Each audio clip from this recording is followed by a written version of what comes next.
Cuando Recursos Humanos retiró mi oferta de trabajo 2 horas antes de que firmara el contrato, supe que alguien había decidido destruir mi reputación con información que solo mi familia conocía. Después de 3 entrevistas y una prueba técnica, la empresa me había ofrecido un puesto mejor pagado en otra ciudad. Yo pensaba aceptar y mudarme al mes siguiente. Mi hermana fue la primera persona a quien se lo conté. La llamada de Recursos Humanos fue breve. Dijeron que habían recibido una referencia preocupante sobre mi conducta profesional y que necesitaban revisar el proceso. No me revelaron quién había hablado con ellos. Lo extraño era que todavía no habían contactado a mi antigua jefa. Esa noche revisé los correos del proceso. En uno aparecía la hora exacta en que habían recibido la referencia. Fue 40 minutos después de que mi hermana me preguntara cuál era la empresa y quién llevaba mi contratación. Pensé que podía ser una coincidencia. Entonces recordé algo peor. La semana anterior mi hermana había insistido en que no debía mudarme porque nuestra madre dependía demasiado de mí y porque ella no podía hacerse cargo de todo sola. Pedí a Recursos Humanos que conservaran cualquier registro relacionado con la llamada. A la mañana siguiente me confirmaron un detalle. La persona que había dado la referencia no llamó desde mi antigua empresa. Llamó desde un número registrado a nombre de mi madre. Y además habló de un problema de hacía 6 años que jamás había contado fuera de mi familia. La mención de aquel episodio de hacía 6 años me dejó sin margen para pensar en un error. Entonces trabajaba en una empresa de mantenimiento y había denunciado que un supervisor nos hacía firmar revisiones que no siempre se completaban. Después de una discusión, pedí mi salida. En casa conté que había tenido un problema con un superior y que prefería marcharme antes de quedarme atrapada en ese ambiente. Nunca dije que me hubieran despedido porque no ocurrió. Sin embargo, eso era exactamente lo que la persona había insinuado a Recursos Humanos. Durante años mi familia convirtió aquel episodio en una advertencia sobre mi carácter. Mi madre decía que yo podía ser demasiado rígida cuando creía tener razón.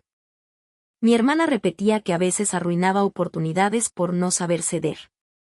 Mi vida estaba demasiado unida a la de mi madre.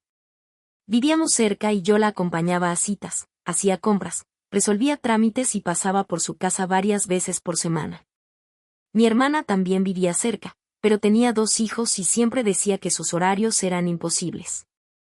Por eso mi mudanza había generado tensión.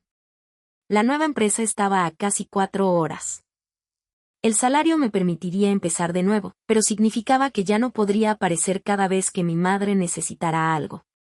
Mi hermana me había preguntado si de verdad pensaba dejarla con toda esa responsabilidad. Yo respondí que cuidar a nuestra madre no podía depender de que una sola de nosotras renunciara a cualquier oportunidad.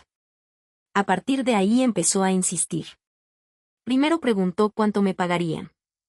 Después quiso saber cuándo firmaría. Más tarde me pidió el nombre de la persona de Recursos Humanos porque quería saber si la oferta era seria antes de que yo dejara mi empleo. No se lo di en ese momento. 2 días después me mandó una captura de la página de la empresa y señaló el nombre de la responsable de selección. Yo pensé que solo estaba siendo curiosa. Ahora no me parecía inocente. Llamé a mi antigua jefa y le expliqué que una empresa estaba revisando una referencia negativa relacionada con mi salida.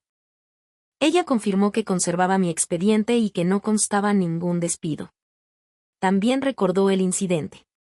Yo había presentado una queja interna por tareas incompletas y después renuncié semanas más tarde. No había existido una acusación de robo, violencia ni falsificación, que eran las palabras que el informante había dejado caer.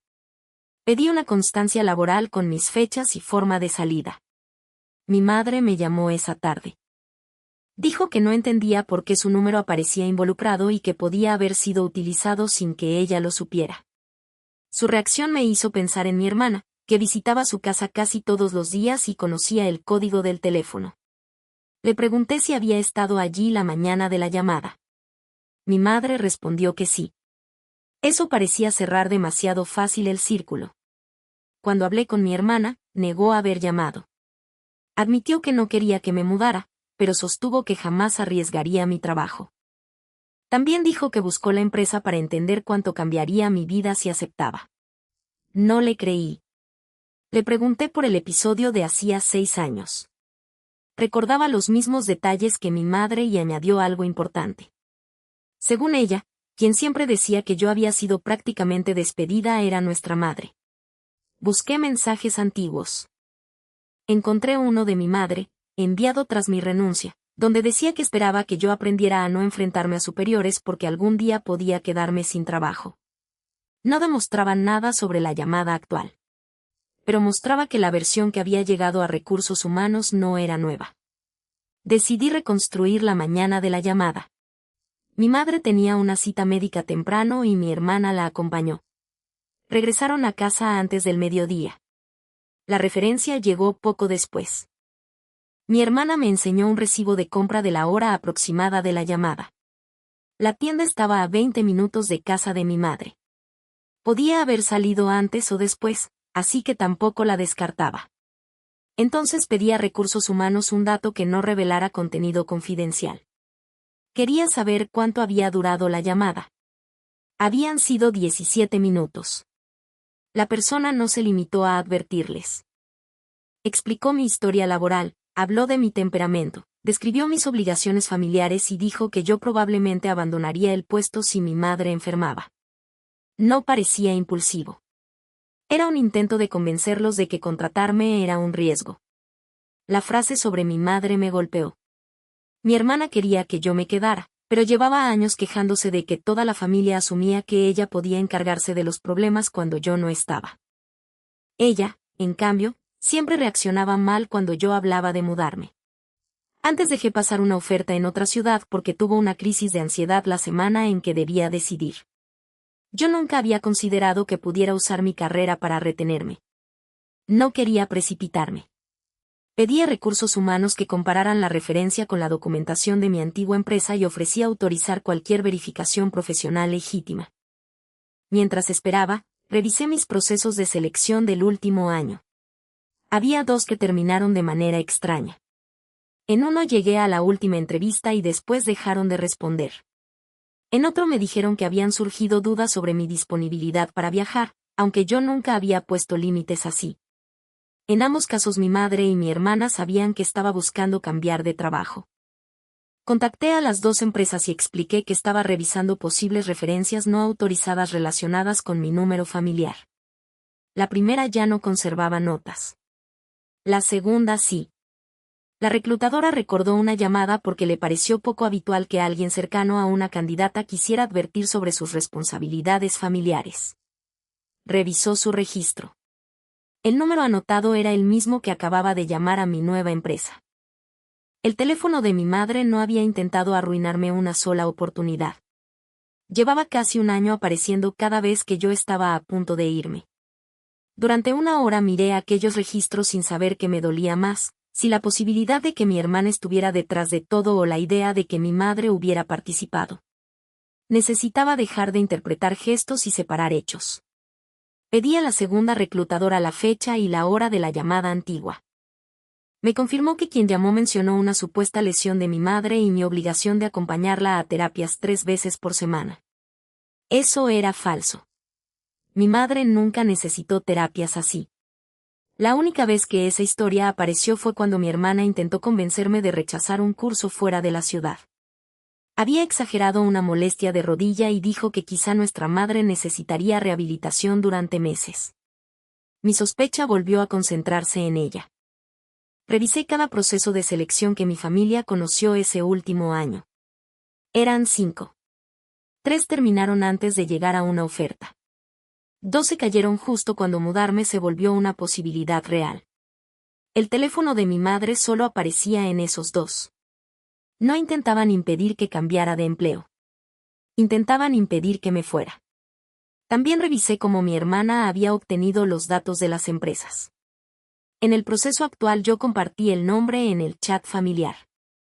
En el anterior solo había dicho que era una empresa de otra ciudad. Encontré una fotografía que yo misma envié entonces. Mostraba mi mesa con una carpeta. En una esquina se veía parte del logotipo de aquella empresa. Mi hermana preguntó minutos después si ya tenía fecha para la entrevista final. Lo que antes parecía interés ahora parecía una comprobación. Fui a casa de mi madre y le pedí revisar conmigo el historial del teléfono. Se negó al principio, pero terminó entregándomelo cuando le recordé que mi contrato estaba suspendido por una llamada hecha desde su número. La llamada reciente duró 17 minutos. La antigua también figuraba en los correos mensuales del operador. Duró 11. Le pregunté dónde estaba durante la llamada reciente. Admitió que mi hermana había salido a comprar y que ella permaneció en casa. Mi teoría se rompió. Mi hermana podía haber preparado la llamada, pero no haberla hecho. Pedí copias de los registros mensuales. En casa ordené las llamadas por fecha y apareció una tercera. El número de mi madre había llamado a una consultora de movilidad 8 meses antes. Yo me había inscrito en un programa que podía enviarme varios meses fuera de la ciudad. Nunca pasé a la fase final. La consultora me informó entonces que mi disponibilidad familiar no encajaba con los destinos ofrecidos. Pensé que había completado mal el formulario. Busqué mi solicitud. Había marcado disponibilidad total. Contacté con la consultora y pedí revisar las notas de mi candidatura. Una coordinadora confirmó que recibieron una llamada poco antes de descartarme. La persona dijo ser un familiar autorizado y aseguró que yo era la cuidadora principal de mi madre. Nunca autoricé a nadie. La coordinadora confirmó además que quien llamó se presentó como mi madre. Hasta ese momento había intentado demostrar que mi hermana usaba su teléfono. Ahora tenía que considerar que mi madre llamaba personalmente. Aún así, ella no conocía a aquella consultora. Mi hermana sí. Revisé nuestros mensajes de esa semana. Encontré uno suyo preguntando cuándo sabría si me enviarían fuera. 2 días después ocurrió la llamada. La secuencia parecía clara. Mi hermana encontraba la oportunidad y mi madre intervenía. Hablé con mi hermana sin contarle lo que acababa de descubrir. Le dije que la empresa actual estaba comparando referencias y que probablemente identificarían a quien llamó. No negó de inmediato. Preguntó qué podían saber exactamente. Le dije que podían distinguir a un empleador de un familiar. Entonces dijo que nuestra madre llevaba meses preocupada por quedarse sola. Hasta ese momento no había mencionado que ella pudiera ser la autora. 2 días después, Recursos Humanos descartó las acusaciones relacionadas con mi salida laboral de hacía 6 años. Mi candidatura seguía suspendida, pero ya no consideraban fiable aquella referencia. Volví a su casa con las fechas impresas y le pregunté si había hecho las llamadas. Admitió 2. La de la consultora y la actual. Negó la del proceso anterior. Dijo que había querido protegerme de decisiones impulsivas y que mi hermana le explicaba qué debía decir porque ella no entendía cómo hablar con reclutadores. Mi peor sospecha se había quedado corta. Mi hermana localizaba oportunidades y mi madre ayudaba a cerrarlas. Pero faltaba una llamada. Revisé otra vez la fecha del proceso anterior. Ese día mi madre y mi hermana estaban conmigo en una comida familiar fuera de casa. El teléfono de mi madre se había quedado cargando. Pregunté quién tenía llave de su casa. Mi madre respondió que mi hermana, yo y mi cuñado. Yo estaba sentada frente a ellas cuando salió la llamada. Mi hermana también. Entonces recordé que mi cuñado había salido antes de la comida porque dijo que debía recoger unas cosas en casa de mi madre. Le pedí a mi hermana que revisara sus mensajes de aquel día. Había uno enviado a su esposo poco antes. Le pedía pasar por casa de nuestra madre y comprobar si yo había dejado allí una carpeta relacionada con la empresa. La llamada a la reclutadora ocurrió 12 minutos después de que él llegara. Mi madre negó haberle pedido que llamara. Mi hermana también. Entonces recordé por qué mi cuñado se había mostrado tan interesado en mi posible mudanza. Él y mi hermana estaban intentando ampliar un pequeño negocio desde el garaje de mi madre. Yo nunca lo relacioné con mis entrevistas. Hasta que revisé los documentos que mi madre me había pedido ordenar el año anterior. El negocio dependía de alguien que recibiera proveedores, entregas y clientes. Ese alguien era yo muchas tardes. Si me mudaba, no solo dejaba de cuidar a mi madre. También desaparecía la persona que mantenía funcionando gratis una parte del negocio de mi hermana y mi cuñado. La llamada antigua no había sido una excepción. Había sido la primera vez que él entró directamente en el plan. Dejé de discutir con mi familia y empecé a tratar el problema como cualquier conflicto profesional. Separé las llamadas confirmadas, las oportunidades afectadas y las personas que conocían cada proceso. Después pedí a las empresas que conservaran sus notas, fechas y registros relacionados con aquellas referencias. También dejé de compartir información nueva en el chat familiar. Mi hermana notó el cambio. Preguntó si ya había recuperado la oferta y si pensaba mudarme. Respondí que seguía revisando lo ocurrido. Mi antigua jefa envió la constancia que confirmaba mi renuncia voluntaria y mi desempeño. La empresa la incorporó al expediente mientras revisaba la referencia falsa. Ya no bastaba demostrar que aquella llamada era mentira. Necesitaba demostrar que formaba parte de un patrón. La consultora conservaba una nota donde una persona que se presentó como mi madre afirmó que yo no podía ausentarme por obligaciones de cuidado. La empresa anterior tenía registrado el mismo número y una advertencia casi idéntica. Organicé todo por fecha.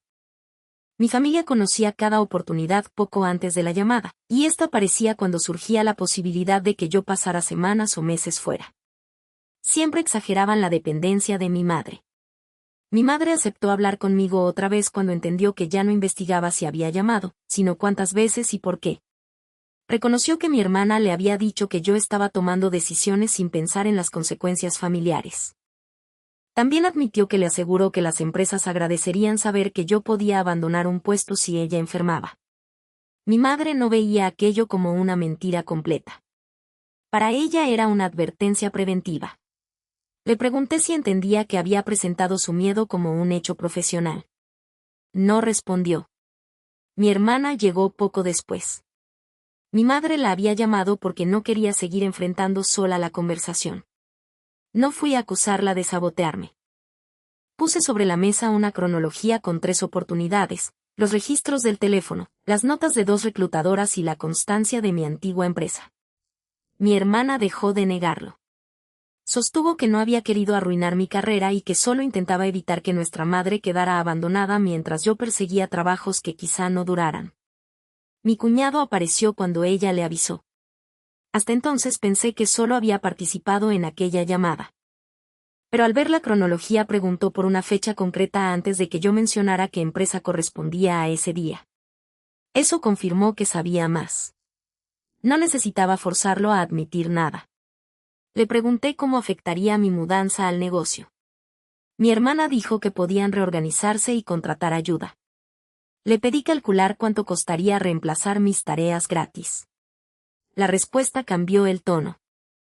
Durante casi un año había recibido entregas, abierto el garaje, revisado pedidos y atendido a clientes en horarios irregulares. Nunca lo llamaron empleo porque era ayuda familiar. El negocio apenas podía pagar a otra persona. Si yo me iba, tendrían que reducir horarios o asumir un gasto que todavía no podían sostener. Mi hermana admitió que mi salida los perjudicaría, pero negó que esa fuera la razón principal. Mi cuñado fue menos cuidadoso. Explicó que la familia ya funcionaba alrededor de una distribución de responsabilidades y que mi mudanza obligaría a todos a cambiar planes. Esa frase unió las piezas. No intentaban protegerme de un mal empleo. Protegían una estructura cómoda porque yo absorbía el costo en tiempo. Mi madre tenía miedo de quedarse sola. Mi hermana temía asumir más cuidados y perder horas para su negocio. Mi cuñado temía perder mano de obra gratuita y flexibilidad. Ninguno necesitaba odiarme para perjudicarme. Solo necesitaban convencerse de que mi futuro era menos importante que el equilibrio que habían construido. Les dije que desde ese día no volvería a recibir proveedores, atender clientes ni resolver trámites del negocio. También informé a mi madre que organizaríamos sus necesidades de otra forma, con responsabilidades repartidas y servicios externos cuando fueran necesarios. Mi hermana dijo que estaba castigándolos. Yo respondí que dejar de trabajar gratis no era un castigo. Después les dije que los registros de las llamadas quedarían conservados y que cualquier nuevo contacto sobre mi empleo sería tratado como una interferencia deliberada. No amenacé con nada. Solo establecí un límite. Mi hermana se levantó molesta y mi cuñado intentó convencer a mi madre de que yo exageraba. Ella no se sumó. Por primera vez parecía más asustada de perderme que de perder mi disponibilidad. Los días siguientes fueron incómodos. Dejé de ir al garaje.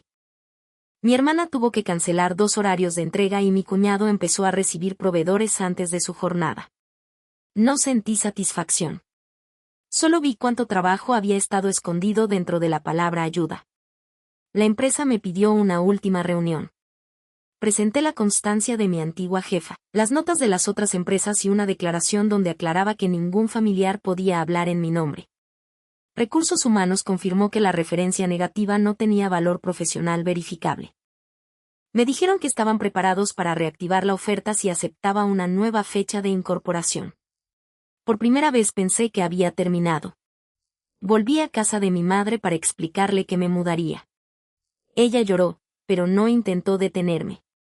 Me dijo que había permitido que el miedo justificara decisiones que no le correspondían. Mi hermana no estaba allí. Pensé que necesitaba tiempo. Esa noche recibí un correo de la empresa. No provenía de Recursos Humanos, sino del área de cumplimiento interno. Habían recibido un nuevo mensaje con documentos adjuntos que supuestamente demostraban que yo había ocultado un conflicto de intereses durante mi empleo anterior. Esta vez no era una llamada familiar. El mensaje provenía de una cuenta comercial vinculada al negocio de mi hermana y mi cuñado. Y uno de los archivos adjuntos llevaba una fecha anterior incluso a mi primera entrevista. El archivo más antiguo me hizo desconfiar de inmediato. No era una prueba creada después de mi entrevista, sino una hoja que yo misma había enviado años atrás al negocio de mi hermana para ayudarles a ordenar proveedores. Había sido recortada y presentada como si mostrara una relación comercial entre mi antiguo empleo y su empresa. El supuesto conflicto de intereses no existía. El original tenía un propósito sencillo. Yo había creado desde cero un formato de control para el negocio familiar. No contenía clientes, precios ni información de mi antiguo empleo. El archivo adjunto había eliminado el encabezado y añadido una nota afirmando que provenía de una base interna. No podía demostrar todavía quién hizo esa modificación, pero sí podía demostrar de dónde salió el documento. La misma hoja estaba en una carpeta compartida que mi hermana y mi cuñado usaban para organizar entregas del garaje. La fecha antigua dejó de parecer una amenaza y se convirtió en una pista. El documento conservaba la fecha de creación del original y alguien había confundido esa fecha con la de la manipulación. Cumplimiento comparó ambas versiones y confirmó que el contenido principal coincidía. También verificó que la supuesta nota de procedencia no aparecía en el original. Después llamé a mi antigua jefa. Ella confirmó que nunca existió una relación entre mi puesto y el negocio de mi familia. Tampoco reconocía el formato como documento de la empresa. Mientras tanto, mi madre me pidió ir a verla. Mi hermana y mi cuñado estaban allí. No llevé toda la documentación. Ya había aprendido que discutir pruebas con quienes podían alterarlas solo les enseñaba que debía proteger. Les dije que sabía del nuevo mensaje y que la empresa había identificado la cuenta comercial desde la que salió. Mi hermana miró a su esposo antes de responder. Él sostuvo que la cuenta era compartida y que cualquiera podía usarla. Añadió que quizá alguien había querido advertir a la empresa porque yo ocultaba hasta qué punto había trabajado para el negocio familiar. No negué que hubiera ayudado. Mi hermana dijo entonces que el archivo demostraba que yo mezclaba información profesional con asuntos familiares. Esa frase reveló algo que ellos no sabían. La empresa todavía no les había mostrado qué parte del documento consideraba sospechosa. Solo quien hubiera visto la versión alterada podía asumir que ese era el problema. No se lo señalé. Dejé que siguieran hablando. Mi cuñado dijo que había encontrado el archivo meses atrás y que le preocupó desde entonces. Mi hermana afirmó que por eso lo habían conservado. Ambos acababan de situarse alrededor del documento sin que yo preguntara quién lo había enviado. Mi madre empezó a entenderlo y les preguntó por qué habían escrito a una empresa que estaba a punto de contratarme. Mi hermana respondió que temía que yo reaccionara contra ellos después de descubrir las llamadas y que quería proteger el negocio antes de que yo los involucrara en un problema. Ahí apareció el motivo final. No intentaban ya retenerme. Intentaban crear una justificación preventiva por si yo explicaba cómo habían interferido en mis procesos. Mi cuñado insistió en que ellos también podían perder mucho. El negocio estaba a su nombre y dependía de la confianza de clientes y proveedores. Durante meses habían tratado mi carrera como un recurso familiar. Ahora que había dejado de colaborar, temían que sus propias decisiones tuvieran consecuencias. No discutí más. También pedí a mi madre que cambiara el código de su teléfono y retirara las llaves de su casa que no fueran necesarias. Ella aceptó. Mi hermana dijo que estaba rompiendo a la familia por un trabajo. Yo ya no necesitaba responder a esa idea. La empresa tardó 4 días en cerrar la revisión. No llamé para presionar. El 5.º día me citaron. Cumplimiento había confirmado 3 cosas. La llamada inicial contenía afirmaciones que mi antigua empresa no respaldaba. Las referencias anteriores mostraban un patrón de interferencia familiar. Y el documento reciente había sido modificado a partir de un archivo doméstico sin evidencia de que perteneciera a mi antiguo empleo. La oferta quedó reactivada. Antes de firmar pedí que constara por escrito que cualquier futura referencia sobre mi desempeño debía provenir de contactos profesionales autorizados por mí. Firmé una semana después. Mi mudanza dejó de ser una amenaza abstracta. Contraté transporte, busqué un departamento pequeño y organicé con mi madre un calendario realista. Una vecina podía acompañarla a algunas citas. Mi hermana asumiría otras. Yo pagaría parte de un servicio de apoyo cuando fuera necesario, pero no volvería a estar disponible para cualquier emergencia imaginada. Mi madre aceptó porque por primera vez hablamos de sus necesidades reales y no del miedo de todos alrededor. Mi hermana tuvo que reducir 2 tardes del negocio mientras encontraba a alguien para recibir proveedores. Mi cuñado empezó a encargarse de tareas que antes aparecían resueltas. No les ocurrió una tragedia. Solo tuvieron que pagar con tiempo y dinero por trabajo que antes recibían gratis. La relación con mi hermana quedó dañada. No la bloqueé ni fingí que una disculpa podía devolverme las oportunidades perdidas. Le pedí que cualquier asunto relacionado con nuestra madre se tratara por escrito en un chat donde estuviéramos las dos. Mi madre reconoció también por escrito que nadie estaba autorizado a hablar con empleadores en mi nombre. La empresa anterior que había descartado mi candidatura no reabrió el proceso. Ese fue uno de los costos que nadie podía reparar. 2 días antes de mudarme, mi madre me entregó una caja con papeles que todavía guardaba en su casa. Entre ellos encontré currículos antiguos, anotaciones de entrevistas y varias hojas impresas de empresas a las que yo había aplicado. Mi hermana se las había dado para que pudiera seguir mis procesos. Mi madre las miró como si acabara de entender lo que significaban. No eran recuerdos. Eran un mapa de mis oportunidades. Las trituramos juntas. El día de mi incorporación llegué temprano. Recursos Humanos me recibió con el contrato definitivo y una carpeta de bienvenida. Antes de firmar la última hoja, vi el espacio reservado para referencias futuras. Solo aparecían 2 contactos. Mi antigua jefa y una compañera con la que había trabajado durante años. Ningún familiar. Firmé, guardé mi copia y apagué el teléfono antes de entrar a la primera reunión. Por primera vez, si alguien quería detenerme, tendría que hacerlo frente a mí y no desde el número de mi madre.